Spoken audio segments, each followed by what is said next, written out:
Hello and welcome everyone. This is your friend Nitish Kumar, author, motivational speaker and life coach. कैसे हैं आप सभी? आशा करता हूँ स्वस्थ होंगे, मस्त होंगे और अपनी सक्सेस की जर्नी में व्यस्त होंगे। चलिए उसी सक्सेस की जर्नी में आज एक और इम्पॉर्टेंट टॉपिक के बारे में डिस्कस किया जाए। आज एक और महत्वपूर्ण टॉपिक के बारे में डिस्कस किया जाए। हम लोगों ने पिछले कई एपिसोड्स में इमोशन टॉपिक्स को डिस्कस किया है। हम लोगों का सीरीज चल रहा है जिसमें हम लोगों ने इमोशन टॉपिक को समझ रहे हैं। बहुत सारे टॉपिक्स को हम लोग समझ चुके हैं साइकोलॉजी के अंतर्गत, और इमोशन के अंतर्गत हम लोगों ने बहुत सारे टॉपिक्स को भी समझ लिए हैं। और आज के इस वीडियो में हम लोग 2 फैक्टर थ्योरी ऑफ इमोशन के बारे में समझेंगे। इसके बारे में डिटेल में हम लोग समझेंगे कि इसको 2 फैक्टर क्यों कहा जाता है, और भी बहुत सारी हम लोग चीजें इसमें डिस्कस करने वाले हैं। चलिए हम लोग थोड़ा सा यह रिवीजन कर लेते हैं कि हम लोगों ने पिछले कई एपिसोड्स में किन किन टॉपिक्स को डिस्कस किया है, और उसको भी समझना आपको जरूरी है। उसका लिंक आपको डिस्क्रिप्शन बॉक्स में मिल जाएगा, आप वहां जाइए और उन सभी वीडियोस को देखिए, क्योंकि एक एपिसोड दूसरे एपिसोड से कोरिलेट कर रहा है। जब तक आप पहले एपिसोड को नहीं समझेंगे तब तक आप दूसरे एपिसोड को नहीं समझ सकते हैं। इमोशन के ये जो जितने भी टॉपिक हैं एक दूसरे से कोरिलेट कर रहे हैं। इसको समझने के लिए आपको पहले पिछले वाले एपिसोड को समझना होगा, फिर इसको समझना होगा। इसको समझने में बहुत आसानी हो जाएगी अगर आप पिछले वाले एपिसोड को समझ लेंगे। मेरी एडवाइस आपके लिए यह रहेगी कि आप पहले इस एपिसोड को बंद करिए। अगर आप पिछले एपिसोड को नहीं देखे हैं, इमोशन के और भी टॉपिक्स के बारे में आप नहीं समझते हैं, नहीं जानते हैं, तो पहले जाइए वहां पे उस इमोशन के कई सारे टॉपिक्स को डिस्कस करिए, फिर इसके बाद उसको समझिए, फिर इसके बाद इस एपिसोड में आइए और इस एपिसोड को कंटिन्यू करिए और समझिए कि 2 फैक्टर थ्योरी ऑफ इमोशन होता क्या है। हम लोग थोड़ा सा रिवीजन करते हैं, थोड़ा सा नजर घुमाते हैं कि हम लोगों ने पिछले कई एपिसोड में किन किन टॉपिक्स को डिस्कस किया है।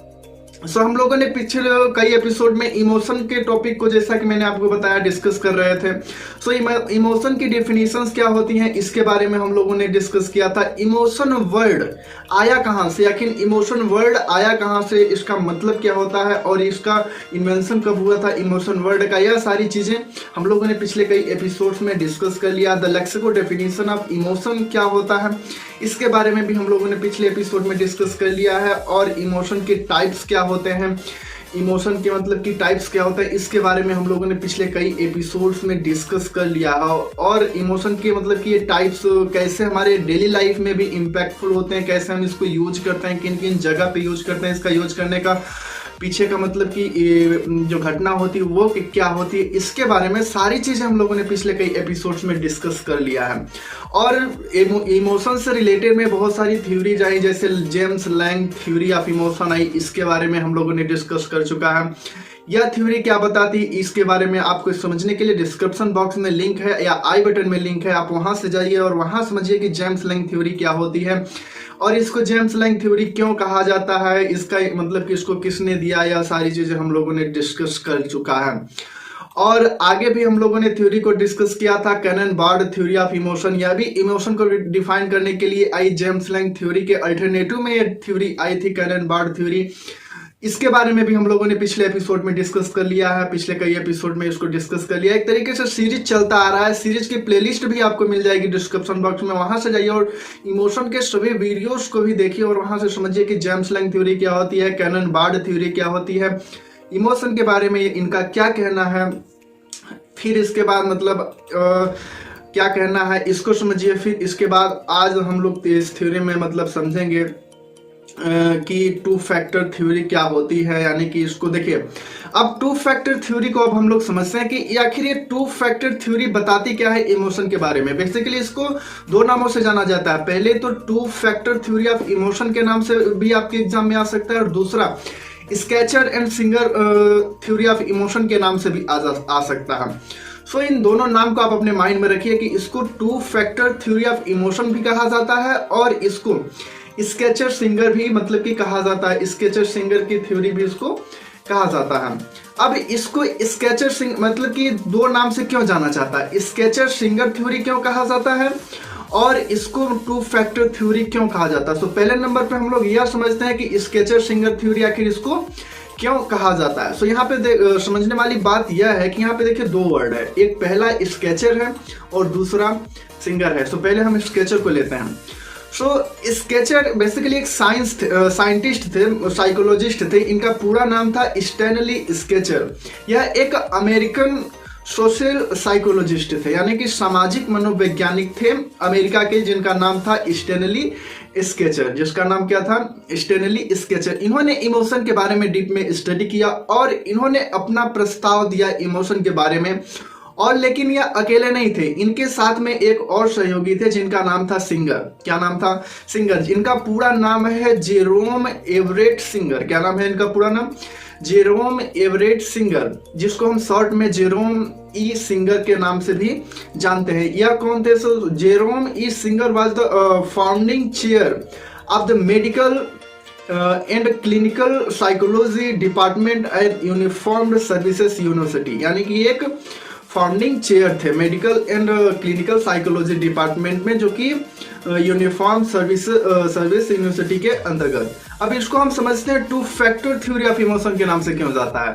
इन्होंने तो ये तो समझ में आता है कि इसको स्केचर और सिंगर ने मतलब कि दिया था, प्रोड्यूस किया था। सो अपने नाम पे इन्होंने नाम रख दिया स्केचर सिंगर थ्योरी। लेकिन यहाँ पे देखिए टू फैक्टर के नाम से भी इसको जाना जाता है। टू फैक्टर ऑफ थ्योरी थी, इसको क्यों कहा जाता है? Two factor theory of emotion इसको क्यों कहा जाता है, इसके बारे में भी हम लोग समझ लेते हैं। तो देखिए इस थ्योरी में बेसिकली दो चीजों के बारे में बात की गई है। पहला फिजियोलॉजिकल अराउजल एंड दूसरा है कॉग्निटिव लेवल। इसको समझना बहुत ही जरूरी है। अगर आप पिछले एपिसोड के देखने के बाद यहाँ तक पहुंचे हैं इस वीडियो में, तो आपको यह समझ में आ गया होगा कि फिजियोलॉजिकल अराउजल क्या होता है और कॉग्निटिव लेवल क्या होता है, यानी कॉग्निशन या कॉग्निटिव क्या होता है, जिसको हम हिंदी में संज्ञान बोलते हैं। तो आपने अगर नहीं देखा है तो आप जाइए उसको देख लीजिए। इस वीडियो में मैं बताऊंगा कि ये दोनों क्या होते हैं। अगर आपने इस चैनल को अभी तक सब्सक्राइब नहीं किया तो प्लीज चैनल को सब्सक्राइब कर दीजिए, वीडियो को लाइक कर दीजिए और दोस्तों के पास शेयर कर दीजिए जो साइकोलॉजी के स्टूडेंट है, जो आपके साथ स्टडी करते हैं। और अगर आप किसी चीज की प्रिपरेशन करते हैं तो आप अपने फ्रेंड्स के पास जरूर शेयर करिए इस वीडियो को, उनके लिए भी बहुत हेल्पफुल साबित होगा, क्योंकि यह एग्जाम पॉइंट ऑफ व्यू से बहुत इंपॉर्टेंट टॉपिक है। सो हम लोग समझते हैं फिजियोलॉजिकल अराउजल क्या होता है। सो फिजियोलॉजिकल अराउजल जो होता है यह होता है हमारे बॉडी के अंतर्गत जो ऑटोनॉमिक्स चेंजेस होते हैं, फिजिकल रिएक्शन होते हैं, उन्हीं को बोला जाता है फिजियोलॉजिकल अराउजल।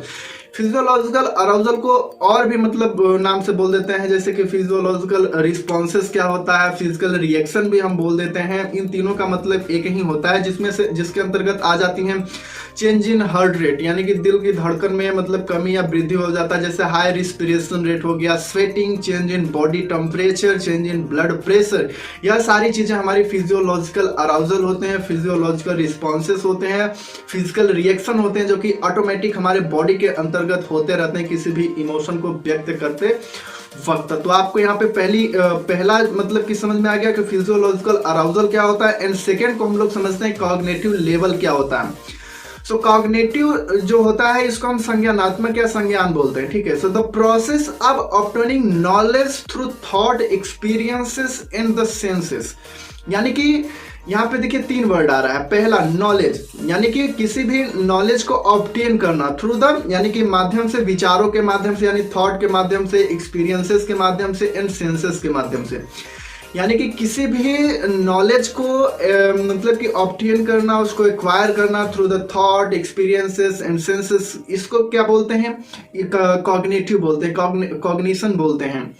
टू कंसीडर, इसको मतलब ये हो जाता है कि it mean to think deeply, यानी कि किसी भी चीज के बारे में डीपली सोचना भी कॉग्निशन हो जाता है। नोइंग और apprehending by the understanding of something, किसी भी चीज के बारे में जानना या उसके बारे में समझने की जो प्रक्रिया होती है वो भी कॉग्निशन कहलाती है। We use cognitive skill whenever we try to understand anything, किसी भी चीज को समझने के लिए हम जिस स्किल का इस्तेमाल करते हैं, यानी कि कॉग्निशन स्किल का इस्तेमाल करते हैं, तभी हम उस चीज को समझ पाते हैं। यानी कि किसी भी चीज को समझने के लिए जिस चीज का हम इस्तेमाल करते हैं उसी को हम बोलते हैं कॉग्निशन। आपको समझ में आ गया होगा कि कॉग्निशन क्या होता है, संज्ञानात्मक क्या होता है। सो आपको यह भी समझ में आ गया होगा कि two factor theory of emotion इसको क्यों कहा जाता है, क्योंकि इसमें दो चीजों के बारे में बात हुई है। पहला फिजियोलॉजिकल अराउजल एंड दूसरा कॉग्निटिव लेवल। फिजियोलॉजिकल अराउजल क्या होता है इसके बारे में हम लोगों ने समझ लिया, और कॉग्निटिव लेवल क्या होता है इसके बारे में हम लोगों ने समझ लिया। अब हम लोग नेक्स्ट समझते हैं कि यह थ्योरी आखिर बताती क्या है। हम लोग मैंने आपको अभी तक तो यह बताया कि इसको टू फैक्टर थ्योरी क्यों बोलते हैं, स्केचर सिंगर थ्योरी क्यों बोलते हैं। टू फैक्टर थ्योरी इसमें इसके लिए बोलते हैं क्योंकि इसमें दो चीजों के बारे में बात की गई है। पहला फिजियोलॉजिकल अराउजल और दूसरा कॉग्निटिव लेवल। अब हम लोग समझते हैं कि यह थ्योरी आखिर बोलती क्या है। According to the theory, when an emotion is felt, a psychological arousal occur and the person use the immediate environment to search for emotional case to label the physiological arousal। यानी कि सिद्धांत के अनुसार जब एक भावना यानी कि भावना महसूस होती है, एक शारीरिक उत्तेजना होती है, यानी कि उस भावना के पीछे एक शारीरिक उत्तेजना होती है और व्यक्ति शारीरिक उत्तेजना को लेबल करने के लिए भावनात्मक संकेतों की खोज के लिए तत्काल वातावरण का उपयोग करता है, यानी कि वह तत्काल वातावरण का उपयोग करता है। This can sometime cases miss interpretation of emotion based on the bodies physiological states when the brain does not know why it feel an emotion, it rely on external stimulation for case and how to label the emotion।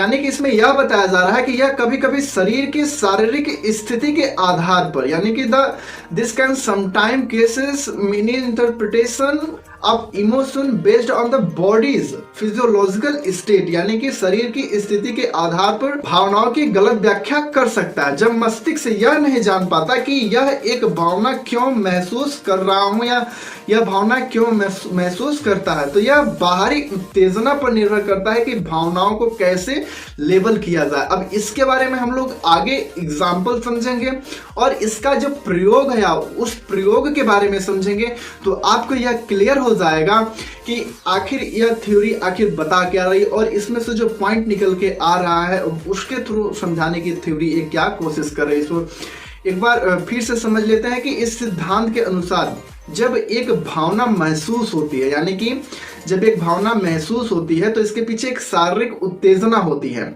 और व्यक्ति शारीरिक उत्तेजना को label करने के लिए भावनात्मक संकेतों की खोज के लिए तत्काल वातावरण का उपयोग करता है। यह कभी कभी शरीर की शारीरिक स्थिति के आधार पर भावनाओं की गलत व्याख्या कर सकता है। जब मस्तिष्क यह नहीं जानता कि यह एक भावना क्यों महसूस करता है, तो यह बाहरी उत्तेजनाओं पर निर्भर करता है कि भावनाओं को कैसे लेबल किया जाए। अब इसको हम लोग समझते हैं। इसका एक्सपेरिमेंट करने से पहले हम लोग यह समझ लेते हैं एपिनेफ्रिन।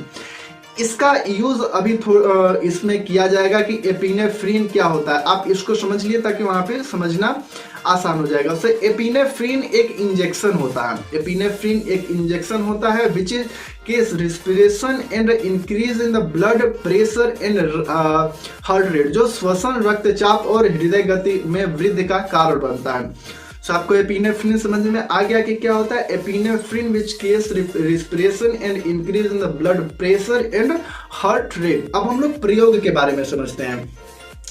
अब इस प्रयोग को करते समय बहुत सारे लोगों का मतलब कि एक ग्रुप बनाया गया। बहुत सारे लोग इस मतलब कि प्रयोग में पार्टिसिपेट किए और जो यहाँ पे एक्सपेरिमेंटर थे, यानी कि जो इसका प्रयोग कर रहे थे, उन्होंने इस प्रयोग को करने से पहले 4 ग्रुप को डिवाइड किया, यानी कि 4 ग्रुप में इसको विभाजित किया।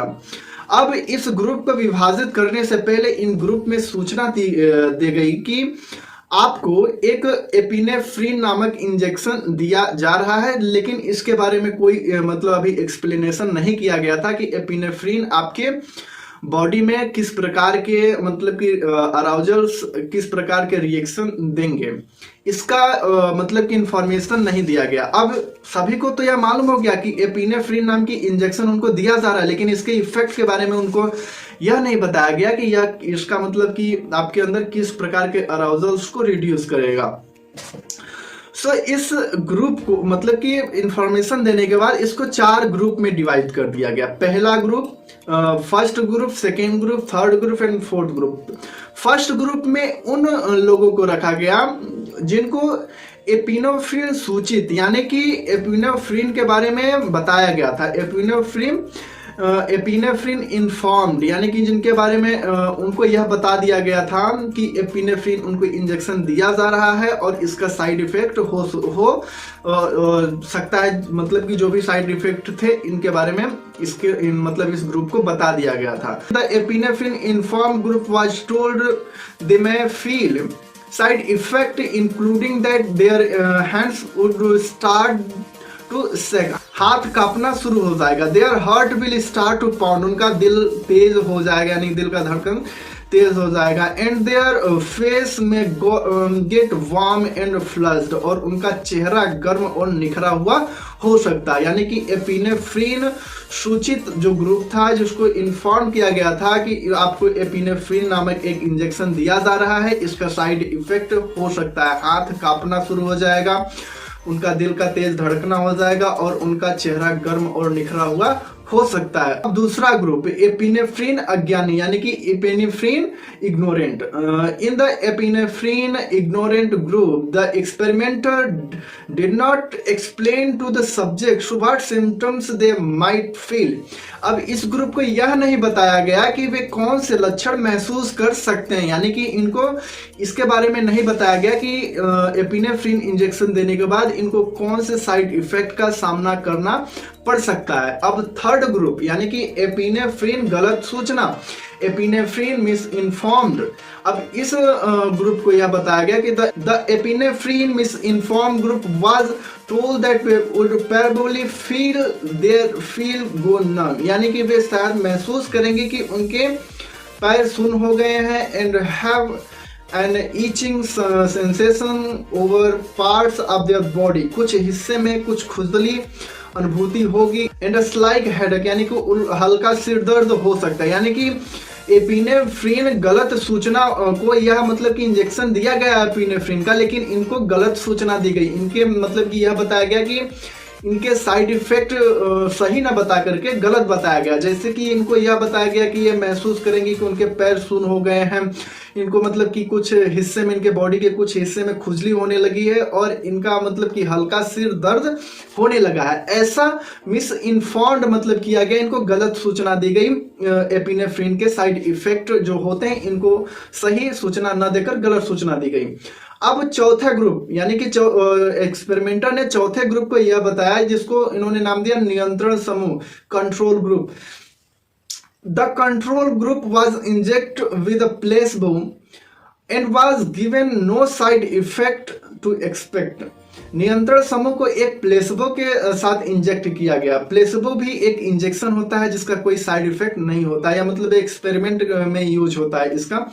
सो इंजेक्ट मतलब कि दिया गया, प्लेसबो नामक इंजेक्शन इनको दिया गया और था जो मतलब कि इसका कोई साइड इफेक्ट होता नहीं है, उम्मीद के अनुसार मुताबिक कोई साइड इफेक्ट नहीं दिया गया था। सो एक्सपेरिमेंटर ने इस प्रयोग को करने के लिए 4 ग्रुप को मतलब डिवाइड किया। पहला ग्रुप तो वो जिनमें एपिनेफ्रिन इन्फॉर्म, जिनको कि इनके एपिनेफ्रिन को इंजेक्शन दिया गया था लेकिन उनको सूचना दी गई थी कि इनके पास ये साइड इफेक्ट क्यों आएंगे, इनके मतलब कि इसका साइड इफेक्ट की राइट इंफॉर्मेशन थी। अब ग्रुप 2 में एपिनेफ्रिन अज्ञानी थे, यानी कि एपिनेफ्रिन की इनको इंजेक्शन तो दिया गया था लेकिन अज्ञानी थे इस बात से कि इनके कौन से साइड इफेक्ट हो सकते हैं। लेकिन अब ग्रुप 3 में एपिनेफ्रिन लगाया गया था, एपिनेफ्रिन मिस इन्फॉर्म इनको किया गया था, यानी कि इनको गलत सूचना दी गई थी कि इनको सही साइड इफेक्ट न बता करके इनको गलत साइड इफेक्ट बताया गया था कि इनको इस प्रकार के साइड इफेक्ट हो सकते हैं। लेकिन जो ग्रुप 4 था, ग्रुप 4 था, इसको एक नियंत्रण समूह मतलब कि बोला गया और इसमें प्लेसबो दिया गया जिसको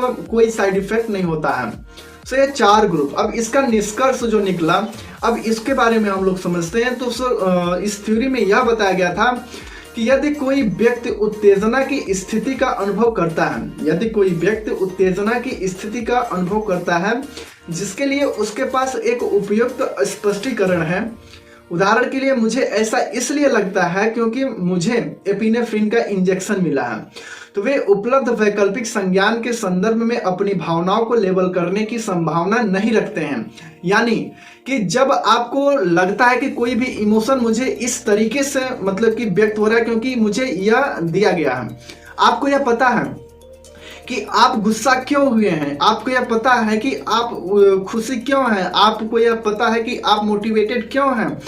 सो आप इस इमोशन को किसी भी दूसरे को लेबल नहीं देंगे, किसी दूसरे उत्तेजना के साथ इसको लेबल नहीं करेंगे। तो इस ग्रुप में यह बताया गया कि यदि कोई व्यक्ति उत्तेजना की स्थिति का अनुभव करता है, यानी कि if a person experiences as a state of arousal for which they have an appropriated explanation, example I feel it because I got an injection of epinephrine, they can label their feeling in terms of available alternative cognition are not likely to do। यानी कि अगर इसके पास कोई explanation है, यानी कि स्पष्टीकरण है कि इसको ऐसा क्यों फील हो रहा है, तो वह किसी भी उपलब्ध वैकल्पिक संज्ञान के संदर्भ में अपनी भावनाओं को लेबल करने की संभावना नहीं रखते हैं। सो पहला पॉइंट इसमें यही बताया गया था इस थ्योरी में कि यदि कोई व्यक्ति उत्तेजना की स्थिति का अनुभव करता है जिसके लिए उसके पास एक मतलब कि उपयुक्त स्पष्टीकरण है, वह मतलब कि अपनी इमोशन को किसी दूसरे को लेबल नहीं करते हैं। सो इसमें पहला ग्रुप आप देख सकते हैं, ग्रुप 1, जैसे कि इनको मालूम था, यानी कि इस ग्रुप को मालूम था कि इनको एपिनेफ्रिन नामक इंजेक्शन दिया जा रहा है और इनके पास राइट एक्सप्लेनेशन थी कि इनको ऐसा साइड इफेक्ट का सामना करना पड़ सकता है। सो इंजेक्शन देने के बाद जब इनको साइड इफेक्ट हुआ, तो क्योंकि इनको मालूम था कि मुझे इस तरीके का साइड इफेक्ट आ रहा है, जैसे हाथ कांपना शुरू हो जाएगा, उनका दिल तेज धड़कना हो जाएगा और उनका चेहरा गर्म और निखरा हुआ हो सकता है, इसका यह साइड इफेक्ट इनको मालूम है। क्योंकि अब इसका कारण, यानी कि जो भी उनको उत्तेजनाएं आ रही हैं, यानी कि जो भी फीलिंग मतलब महसूस कर रहे हैं, इमोशन महसूस कर रहे हैं, उसको किसी दूसरे उत्तेजना को लेबल नहीं देंगे, यानी कि उनको किसी भी स्पष्टीकरण की जरूरत नहीं है कि मुझे ऐसा क्यों लग रहा है, क्योंकि उनको ऑलरेडी मालूम है कि उनको ऐसा क्यों लग रहा है, क्योंकि उनके पास स्पष्टीकरण है। अब दूसरे ग्रुप को हम लोग समझते हैं, इस मतलब कि थ्योरी में दूसरी बात क्या बताई गई थी कि यदि कोई व्यक्ति उत्तेजना की स्थिति का अनुभव करता है, यदि कोई व्यक्ति उत्तेजना की स्थिति का अनुभव करता है, if a person experience a state of arousal for which they have no immediate explanation, यानी कि अनुभव करता है जिसके लिए उनके पास तत्काल कोई स्पष्टीकरण नहीं है। यानी कि जैसे कोई व्यक्ति किसी भी इमोशन को, किसी भी उत्तेजना को महसूस करता है लेकिन उसके पास कोई स्पष्टीकरण नहीं होता है, तो वे इस स्थिति को लेबल करेंगे और उस समय उपलब्ध संज्ञान के संदर्भ में अपनी भावनाओं का वर्णन करेंगे, यानी कि संज्ञान में उपलब्ध भावनाओं को वर्णन करेंगे। They will label the state of describe their feeling in terms of the cognition available at the time. अब इसका उदाहरण ग्रुप 3 देख लीजिए। द एपिनेफ्रिन इन्फॉर्म्ड, मतलब कि जो ग्रुप था जिसको यह मालूम था कि जिनको यह मालूम था कि मुझे मतलब कि हमें उत्तेजनाएं आएंगी, लेकिन जैसा उनको मतलब लग रहा था, क्योंकि उनको एपिनेफ्रिन का इंजेक्शन दिया गया था लेकिन उसके साइड इफेक्ट के बारे में इन सबको नहीं बताया गया था। चूंकि जब इनका साइड इफेक्ट दूसरा आया तो इनको गलत इंफॉर्मेशन दी गई थी, तो ये चिड़चिड़ा हो गए, यानी कि इनको जैसा बताया गया था इनके साथ वैसा न हो करके दूसरा साइड इफेक्ट आया, तो ये गुस्सा हो गए, उत्साहित हो गए, यानी कि चिड़चिड़ हो गए कि यानी इनको ऐसा क्यों लग रहा है। सो यह मतलब कि संज्ञान के संदर्भ में अपनी भावनाओं का वर्णन करेंगे, यानी कि यदि कोई व्यक्ति उत्तेजना की स्थिति का अनुभव करता है जिसके लिए उनके पास तत्काल कोई स्पष्टीकरण नहीं है, तो वे इस स्थिति को लेबल करेंगे और उस समय उपलब्ध संज्ञान के संदर्भ में अपनी भावनाओं का वर्णन करेंगे। यानी कि जैसे कि एपिनेफ्रिन के जो ग्रुप थे, इनको मिस इन्फॉर्म किया गया था, अब उस साइड इफेक्ट का मतलब कि साइड इफेक्ट जो हो रहा है उसको लेबल करेंगे किससे, वहां पे उपलब्ध जो संज्ञान था, यानी क्या उनको जो बताया गया था, इन्फॉर्म किया गया था, गलत इन्फॉर्मेशन दी गई, उसको लेबल करेंगे कि इस कारण से मुझे ऐसा महसूस हो रहा है, ऐसा महसूस हो रहा है। सो यहाँ पे दूसरा पॉइंट भी क्लियर हो गया। अब मतलब कि बात आ जाती है ग्रुप 2 और ग्रुप 4 के बारे में। इनके बारे में एक्सपेरिमेंटर ने क्या कहा, एपिनेफ्रिन इग्नोरेंट यानी कि अज्ञानी और दूसरा प्लेसबो यानी कि प्लेसबो, इनके बारे में एक्सपेरिमेंटर का क्या कहना था कि दोनों परिणामों से पता चला कि जिन प्रतिभागियों के पास इस बात का कोई स्पष्टीकरण नहीं था कि उनके शरीर को ऐसा क्यों लगा, इनके पास कोई स्पष्टीकरण नहीं था कि इनको इस इमोशन को मतलब कि क्यों मतलब कि वो ऐसा इमोशन क्यों व्यक्त कर रहे हैं। सो एपिनेफ्रिन ये अज्ञानी थे, इनको मालूम नहीं था कि इसका साइड इफेक्ट क्या है, ना इनके पास गलत सूचना थी। सो इस बात का स्पष्टीकरण नहीं दे पाए कि ये इनको ऐसा क्यों लगा, यानी कि इस तरीके का इमोशन, यानी कि जो इसका साइड इफेक्ट आया, इनके जो राइट साइड इफेक्ट थे, जैसे कि हाथ कांपना शुरू हो जाएगा, उनका दिल तेज से धड़कना हो जाएगा, उनके चेहरे गर्म हो जाएंगे, निखरा हुआ हो सकता है। इस बात का एक्सप्लेनेशन ये नहीं दे पाए कि इस मतलब कि किस कारण से इनको मतलब कि यह इफेक्ट आया। सो एपिनेफ्रिन इग्नोरेंट और प्लेसिबो, यानी कि ये दोनों समूह, दोनों परिणामों से पता चलता है कि इन जिन प्रतिभागियों के पास, यानी कि पहला एपिनेफ्रिन इग्नोरेंट और दूसरा प्लेसिबो यानी कि नियंत्रण समूह, कोई मतलब प्रतिभागियों के पास इस बात का कोई स्पष्टीकरण नहीं था कि ऐसे साइड इफेक्ट उनको क्यों हो रहे हैं। Epinephrine ignorant placebo both result showed that participant who had no explanation for why their body felt their why, यानी कि इनके पास कोई एक्सप्लेनेशन नहीं था कि इनको ऐसा क्यों लग रहा है। सो इस थ्योरी में 3 ही पॉइंट दिए गए थे, इसको हम लोगों ने डिस्कस कर लिया है। अब इसका एग्जांपल मतलब कि डेली लाइफ में इसका एग्जांपल हो सकता है, जैसे कि आपके बॉस, यानी कि आप जॉब करते हैं या तो फिर आप स्टडी करते हैं, कुछ भी करते हैं, मतलब कि एक एग्जांपल के साथ हम लोग समझते हैं। जैसे कि एक व्यक्ति है जो जॉब करता है, उसको अचानक से कॉल आती है बॉस के द्वारा कि तुम तुरंत मेरे ऑफिस में आ जाओ, क्योंकि वह व्यक्ति जो था इस बात से एकदम अनजान था कि उसका बॉस उसको क्यों बुला रहा है। अब वह जो था मतलब कि घबराया हुआ था कि आखिर उसको क्यों बुलाया गया, क्या उसके बारे में कोई गलत इंफॉर्मेशन मिली, क्या उसका कोई मिसबिहेव का कोई उसके पास शिकायत गया है। इन सब बारे में सोच के मतलब कि वह मतलब घबराया हुआ था, चिंताजनक मतलब कि हुआ था, और इसके साथ वहां पे गया। लेकिन वहां पे जाने के बाद, यानी कि वहां पे जाने के बाद उसके बॉस ने उसको बताया कि मैं तुम्हारी तनख्वाह को बढ़ा रहा हूं, यानी कि वह व्यक्ति वहां आने से पहले, यानी वहां से आने से पहले वह चिंतित था कि आखिर क्यों मुझे बॉस इस टाइम बुला रहे हैं। लेकिन उसके बॉस ने उसको बताया कि मैं तुम्हारी सैलरी को बढ़ा रहा हूं, तो उसने अपने इमोशन को, यानी कि अपने इमोशन को किससे लेवल दे दिया, उसने अपने इमोशन को उत्साह से लेवल दे दिया। किससे? यही इस थ्योरी में बताया गया कि इसने अपने इमोशन को उत्साह से मतलब कि उत्साह की लेवल दे दिया। सो इस थ्योरी को हम लोगों ने समझ चुका है, और अगर आपको नहीं समझ में आया तो एक बार फिर से रिवर्स में जाइए और इस वीडियो को पूरा देखिए और नोट्स बनाते रहिए, क्योंकि जब तक आप नोट्स नहीं बनाएंगे तब तक इन थ्योरीज को नहीं समझ पाएंगे। और नोट्स आप कैसे बना सकते हैं, इसमें मतलब कि जो यहाँ पे स्लाइड चल रही हैं, इनको देखने के बाद मतलब कि आप नोट्स करिए, नोटबुक में नोट करते रहिए, और बाद में रिवीजन करने में आपको आसानी रहेगा, फिर आप इसको बहुत ही आसानी से समझ जाएंगे। अगर 2 फैक्टर थ्योरी ऑफ इमोशन अगर आपके एग्जाम में आता है तो आप ऐसा लिख सकते हैं, जो डेफिनेशन यहाँ पे दिख रहा है आप उसको लिखिए और एक एग्जाम्पल दे दीजिए, जैसे कि मैंने पीछे बताया। सो आज के इस वीडियो में बस हम लोग इतना ही रखते हैं, मिलते हैं अगली वीडियो में, तब तक के लिए धन्यवाद। अगर आपने इस चैनल को अभी तक नहीं सब्सक्राइब किया तो प्लीज चैनल को सब्सक्राइब कर दीजिए, वीडियो को लाइक कर दीजिए और दोस्तों के पास शेयर कर दीजिए। मिलते हैं अगली वीडियो में किसी और इंटरेस्टिंग टॉपिक के साथ, किसी और महत्वपूर्ण टॉपिक के साथ। तब तक के लिए धन्यवाद। कीप साइनिंग, अपनी स्टडी को करते रहिए और सक्सेस को नेक्स्ट लेवल पे लेकर जाते रहिए। Keep signing guys, love you.